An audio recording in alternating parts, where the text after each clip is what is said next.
Hi Reddit. It's been about 6 months since I posted about my husband's best friend, Jake, the one who moved in with us, harassed me, tried to steal from my husband's company, and spread rumors that I cheated on him. If you haven't read the original post, here's a short recap.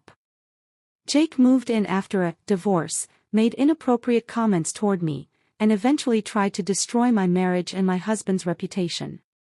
When I exposed him, his life basically fell apart. My husband and I started therapy and began rebuilding trust. But I thought that was the end of it.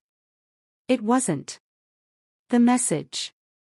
3 weeks ago, I got a Facebook message request from Jake. It said, "I know I have no right to ask, but I need to talk to you and Adam. Please. It's about something serious." I ignored it. But later that night, Adam got the same message, followed by a phone call. Jake said he was in trouble and that he needed help. Adam wanted to block him immediately. But then Jake said something that made us stop. "It's about your dad."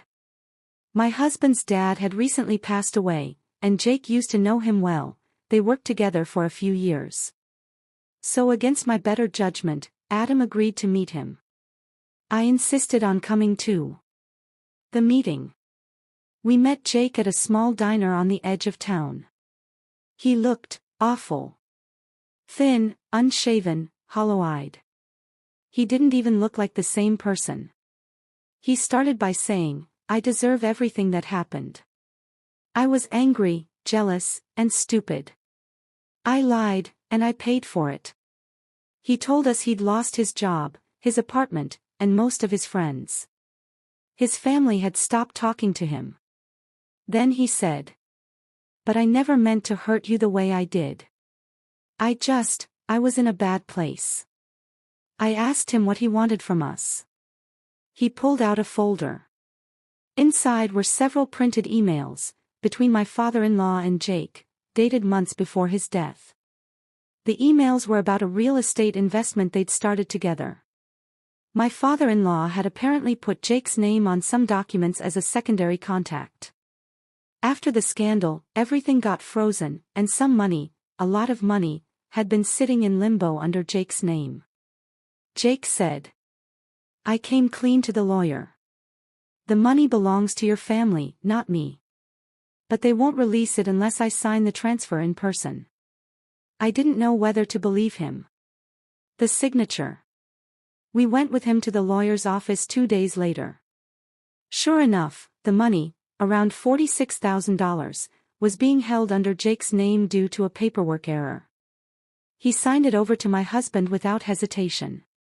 Then he said quietly, "I know you'll never forgive me, but at least I can do one right thing before I disappear." He walked out. No drama.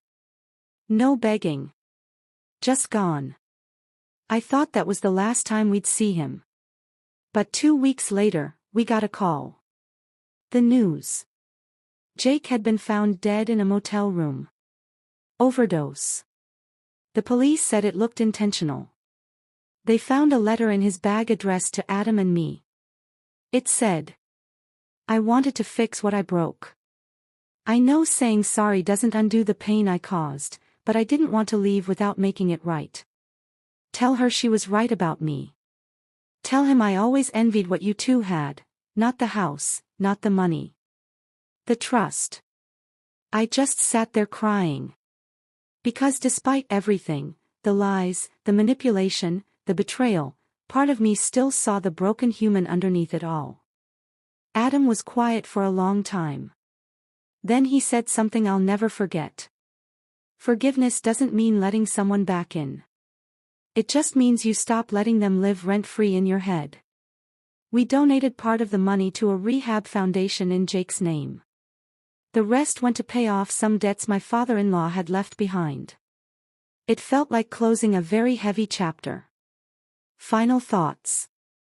If you've ever been betrayed by someone close, I know how it feels to hate them, to want them to suffer, to wish they'd vanish. But sometimes, they're already suffering more than you realize.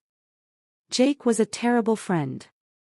But maybe, at the end, He tried to be a decent man, even if it was too late.